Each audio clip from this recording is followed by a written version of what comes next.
Nous devons être forts de la force qui est dans le Christ Jésus. C'est lui qui doit être notre force.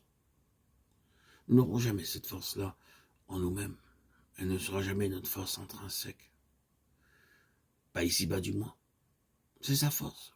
Et parce que c'est sa force, il faut qu'il y ait d'une part, en ce qui nous concerne, une faiblesse constante, une dépendance continuelle. En ce qui le concerne, lui, la question est tranchée. Il est notre force. Qu'est-ce que Paul entend quand il dit « Quand je suis faible, c'est alors que je suis fort ». Voilà qui est au moins contradictoire. Il veut en d'autres termes dire ceci: quand je suis faible, le Seigneur a une occasion de montrer sa force en moi. C'est de cette force-là que nous avons besoin. Or, ce n'est que lorsque nous sommes faibles que la force du Seigneur peut se déployer tout entière. Si nous sommes forts, le Seigneur se tient en arrière et nous laisse aller de l'avant à notre gré. Nous avons tôt fait alors d'épuiser nos ressources et de nous trouver en fâcheuse posture. Quand je suis faible, c'est alors que je suis fort. La contradiction tombe quand on prend les choses par l'intérieur. Faible et fort en même temps. Oui, mais jamais fort en nous-mêmes. Fort dans le Seigneur seulement.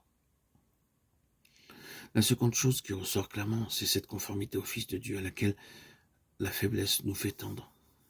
Cette conformité au Fils de Dieu, où devant nous toutes ces avenues nous invitent à atteindre par la foi, par la dépendance, par la faiblesse, lentement.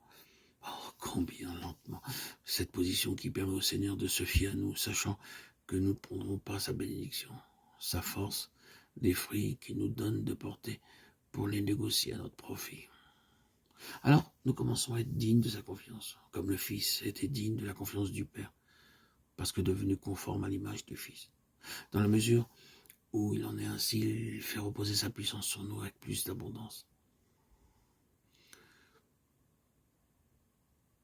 Ceux qui sont le plus conscients de leur propre faiblesse et par conséquent déploient le plus de foi pour avoir part à la force du Seigneur, ce sont ceux-là qui lui frayent la route pour permettre la manifestation la plus éclatante de sa force en eux.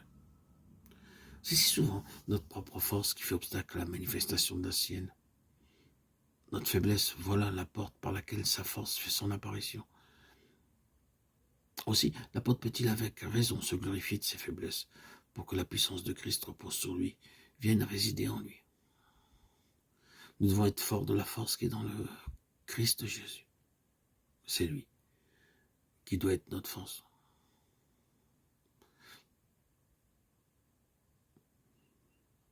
Que Dieu nous fasse tout entier, tous entrer dans la réalité de ce glorieux paradoxe. Quand je suis faible, c'est alors que je suis fort. Jamais fort en nous-mêmes, mais fort dans le Seigneur seulement.